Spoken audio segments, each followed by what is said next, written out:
नमस्कार भारत, मैं लखनी यदुवंशी आज एक बार फिर से योग गुरु आचार्य श्री जेएल चैतन्य गुप्ता जी के साथ में। और आज हम गुरु जी से प्राणायाम के बारे में जानकारी प्राप्त करेंगे और ज्ञानवर्धन करेंगे अपना। गुरु जी आज हमें एक ऐसे प्राणायाम के बारे में बताएं जो हमारे लिए बहुत ही उपयोगी और लाभकारी हो।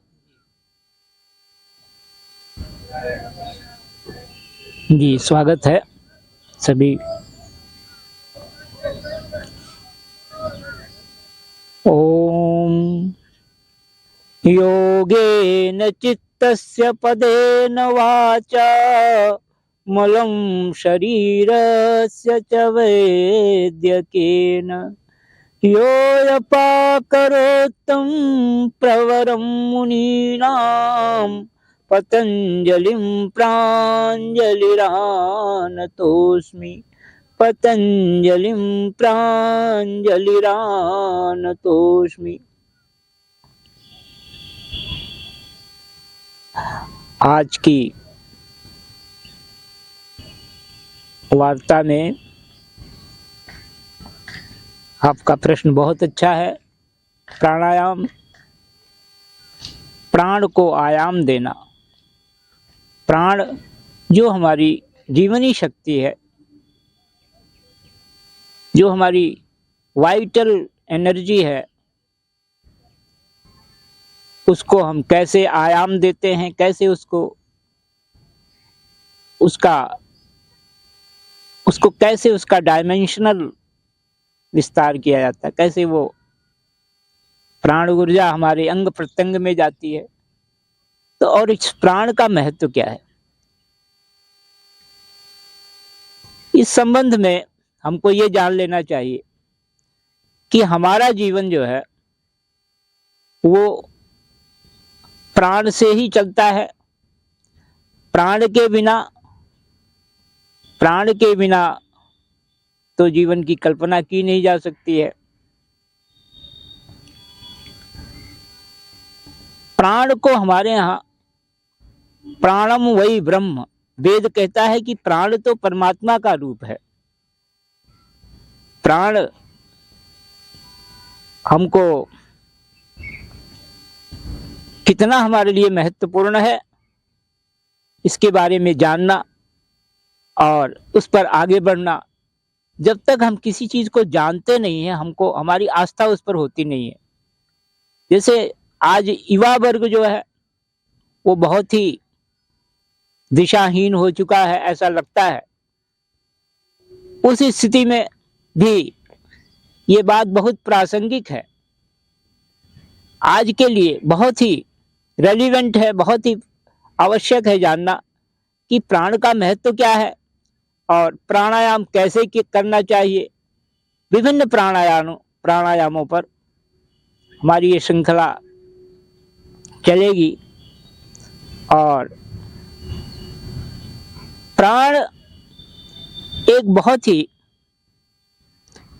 मशहूर साधिका थी कश्मीर की, लल्ला डे नाम की।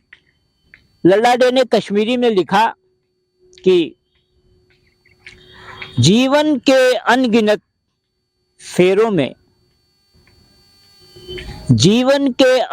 फेरों में कौन सा विष मैंने नहीं पिया।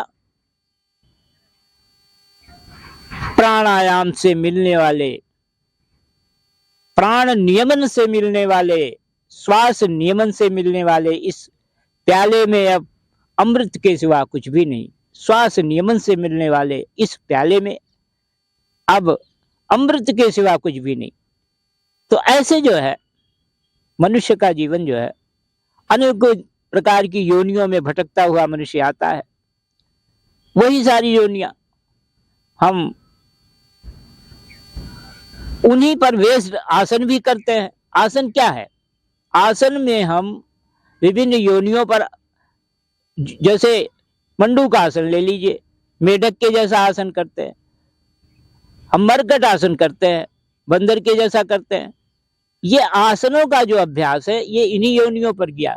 तो वो योनियां तो हम भुगत के आए हैं और उन्हीं योनियों पर फिर हम खाली आसन तक फंसे रहना जो है, हमको आसन से भी आगे बढ़ना चाहिए, और वो है महर्षि पतंजलि के अनुसार योग का जो चौथा अंग है प्राणायाम। यम नियम आसन प्राणायाम प्रत्याहार धारणा ध्यान समाधि, इन अष्टांग योगों की बड़ी महत्वपूर्ण कड़ी है वो है प्राणायाम, जो चौथा अंग है। तो प्राणायाम में प्राणेन प्रीणति कहा गया है कि प्राण से ही हमको प्रसन्नता मिलती है। प्राण और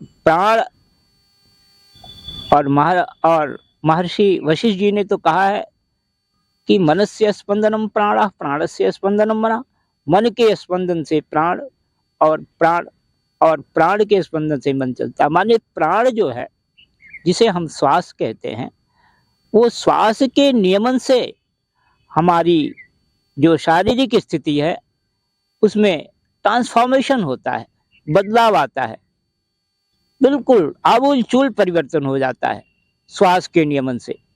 उस श्वास के प्रति जागरूकता है और हम उसको जाने, उसके महत्व को पहचाने। और इसलिए आज की इस वार्ता में हम एक एक प्राणायाम के बारे में बताएंगे और उनका प्रैक्टिकल रूप भी आपको बताएंगे कैसे करना है। सबसे पहले हम बात करते हैं भस्त्रिका प्राणायाम की। भस्त्रिका प्राणायाम, भस्त्रिका शब्द का मतलब क्या होता है?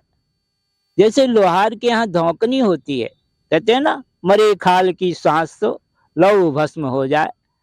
तो ऐसे जो है, जो धौंकनी भस्त्रिका से मतलब समझे कि उस प्रकार से हम सांस लेते हैं और छोड़ते हैं, तो वो जो अभ्यास है भस्त्रिका प्राणायाम के अंतर्गत आता है। भस्त्रिका प्राणायाम की 4 विधियां हैं। एक एक विधि को हम जानने का प्रयास करेंगे, ध्यान से देखेंगे। सबसे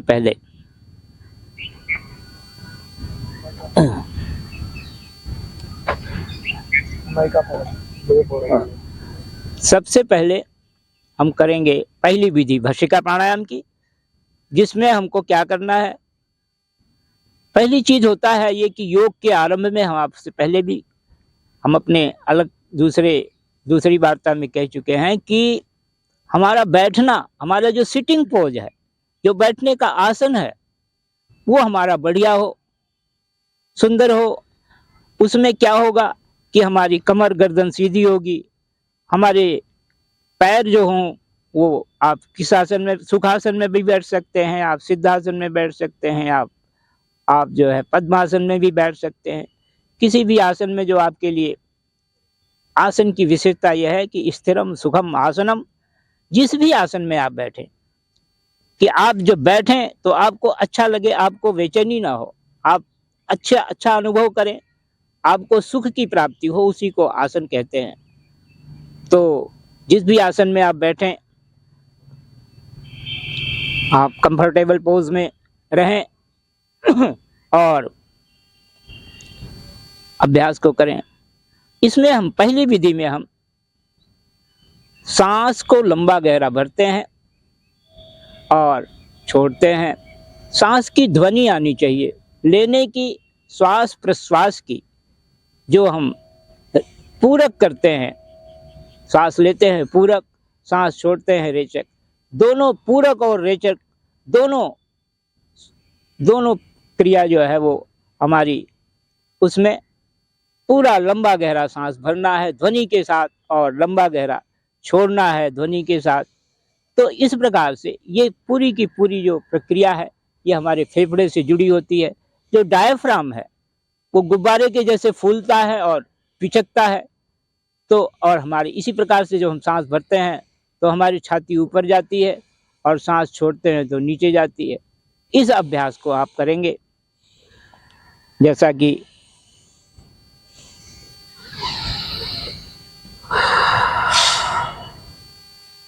आप देख सकते हैं।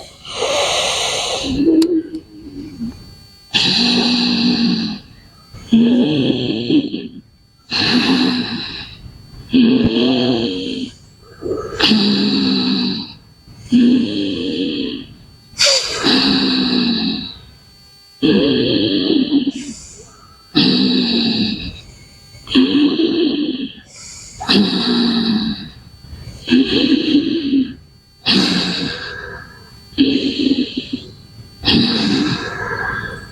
अभ्यास को हम लगभग शुरू में आप 40-50 बार करें, आगे बढ़ा भी सकते हैं। तो ये अभ्यास आप काउंट कर लिया करें। आपको 40-50 सेकंड तक आपका ये मतलब अभ्यास चलेगा, सेकंड की बात नहीं है। अभ्यास आप 40-50 बार अपनी आवृत्ति को आप काउंट कर लिया करें, तो इससे आपको पता लगेगा कि आपने कितनी बार किया है। और इसके लाभ क्या हैं गुरुजी? देखिए, अभी लाभ हम बताते हैं सारे प्राणायामों के। इस अभ्यास को करने के बाद आप शांत पूर्वक बैठ जाएं, शांत पूर्वक बैठ जाएं, कमर गर्दन को सीधा रखें और 2-3 लंबी गहरी सांस ले लें, बिना ध्वनि के, बिना आवाज किए हुए 2-3 लंबी गहरी सांस ले लें। और आप अपने शरीर के अंदर हो रहे ऊर्जा के जो प्राण ऊर्जा आपने ग्रहण किया और आपने श्वास प्रश्वास किया, उस ऊर्जा को आपके शरीर में हो रहे उसके कारण जो स्पंदन है, जो आपकी एनर्जी वाइब्रेट कर रही है, उसको आप देखें। उसको कहते हैं केवली कुंभक। केवली कुंभक की स्थिति में आ जाएं। आप उस ऊर्जा को, आपका ध्यान, क्योंकि आपकी उपस्थिति 100% होनी चाहिए अपने अभ्यास में। उसके बिना आपके मन में कोई और अनावश्यक नकारात्मक चिंतन चल रहा है तो बात नहीं बनेगी। तो ये पहली विधि जो है इस प्रकार हमें करनी चाहिए। अब हम बात करते हैं दूसरी विधि की। भस्त्रिका प्राणायाम की दूसरी विधि कैसी होगी? दूसरी विधि का ध्यान दें कि भस्त्रिका प्राणायाम की दूसरी विधि, उसमें हम दोनों हाथों को ऊपर ले जाते हैं। दोनों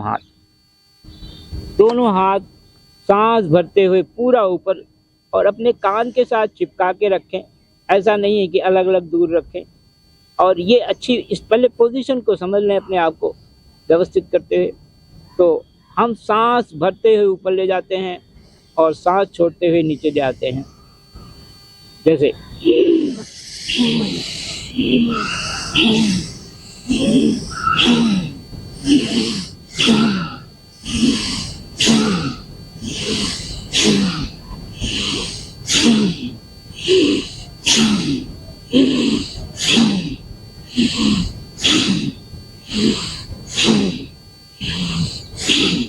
इस प्रकार से इस अभ्यास को कम से कम इसकी आवृत्तियां जो हैं वो आप 50-60 से ऊपर ले जाएं,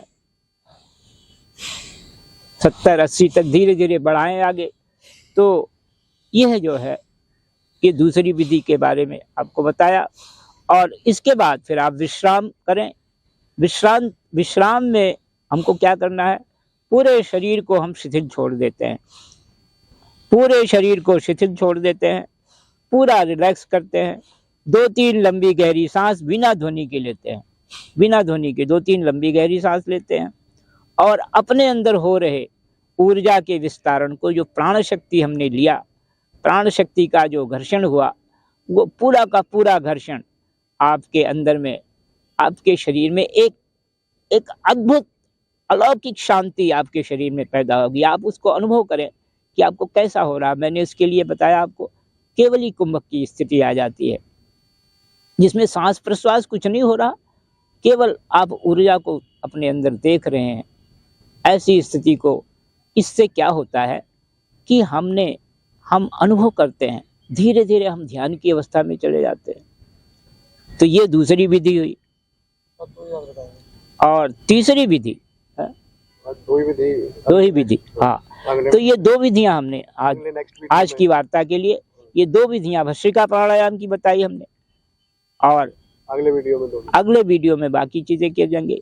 इनके, जहां तक इनके लाभ की बात है, वो लाभ तो आपके श्वसन प्रक्रिया इतनी अद्भुत हो जाती है, आपके लंग्स का ऑपरेशन, लंग्स की एक्टिविटी, लंग्स इतना सुंदर प्रकार से उसका अभ्यास होता है।